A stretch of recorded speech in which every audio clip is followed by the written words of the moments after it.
প্রতিটা মানুষের জীবনেই এমন একজন থাকে যার সাথে একটু কথা বললেই মন প্রাণ সব খুশিতে ভরে ওঠে, যার সাথে একবেলা কথা না হলে মনটা ধীরে ধীরে মনমরা হয়ে যায়, খেতে বসে খেতেও ভালো লাগে না।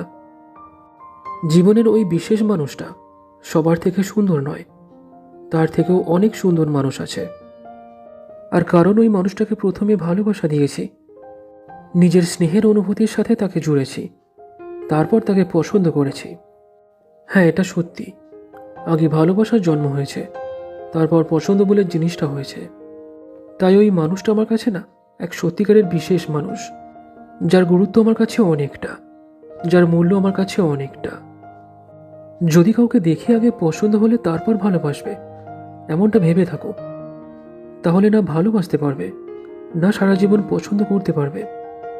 কোনো মানুষ কখনো সারা জীবন পছন্দ মতো হয়ে থাকে না, কারণ পছন্দের জিনিসটা অপছন্দ হতে বেশি সময় লাগে না। তবে ভালোবাসার জিনিসটা কখনোই ঘৃণাতে পরিণত হয় না।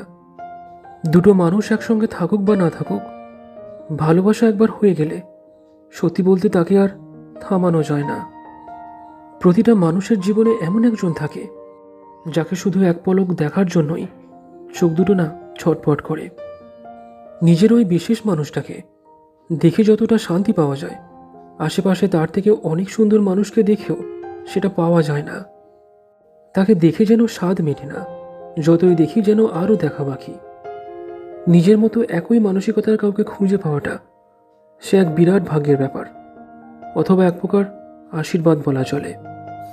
মানুষটা এক প্রকার জীবন্ত আয়নার মতো সামনে থাকে, যেখানে নিজের সমস্ত ভাবনা কল্পনাগুলো প্রতিফলিত হতে দেখা যায়। কোনো রকমের ভুল বোঝাবুঝি ছাড়াই তার সাথে যেন যে কোনো বিষয়ে নির্দ্বিধায় আলোচনা করতে পারি। তোমার চোখ দেখে অথবা মুখের ভঙ্গি দেখেই যেন সে বুঝে ফেলে মনের না বলা কথাগুলো। ঠিক যেমন কোনো কিছু নিজের কাছে লুকানো যায় না, তার কাছেও সেটা করা যায় না। তাই যদি জীবনে এমন কোনো মানুষকে খুঁজে পাও অথবা জীবনে থাকে, তাহলে তোমার থেকে ভাগ্যবান বা ভাগ্যবতী আর নেই পৃথিবীতে। এটা এক প্রকার আশীর্বাদ, যেটা সবার কাছে থাকে না।